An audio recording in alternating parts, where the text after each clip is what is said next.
साबिक सदर Bharatiya Janata party Andhra Pradesh N Indrasen Reddy ने वजीर आला चंद्रशेखर राव को झूठों का शहंशाह करार देते हुए कहा कि वजीर आला ने ऐवान असेंबली को अपने झूठ के लिए इस्तेमाल करते हुए असेंबली की तौहीन की है।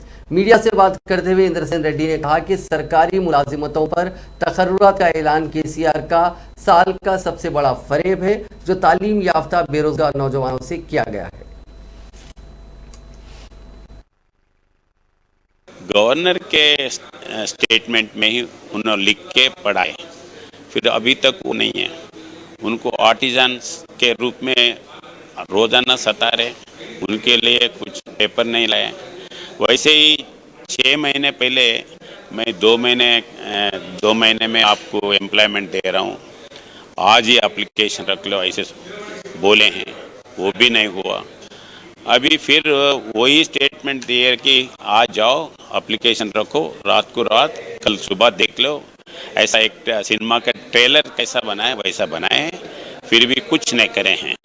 क्योंकि अनएम्प्लॉयड यूथ ई सेवा मी सेवा कलेक्टर ऑफिसर्सों के पास जाके एप्लीकेशन देने के लिए बोले तो वो मजाक उड़ाए। क्या है ये स्टेटमेंट, चीफ मिनिस्टर का स्टेटमेंट, उसका कोई वैलिडिटी है क्या? वो कैसे बात करें, आप बिलीव कर रहे हैं क्या बोल के उसको मजाक कर रहे हैं। तो इसीलिए मैं ये बोल रहा हूँ, उनके चीफ मिनिस्टर में 2018 में एक कमेटी डाला, पीआरसी कमेटी, इलेक्शन से पहले बिस्वाल कमेटी। वो कमेटी में 4,90,000 एम्प्लॉयज़ सैंक्शन है, उसमें 3 लाख काम कर रहे हैं। अभी 1,90,000 खाली है बोल के स्टेटमेंट वो बुक को रिपोर्ट दिए।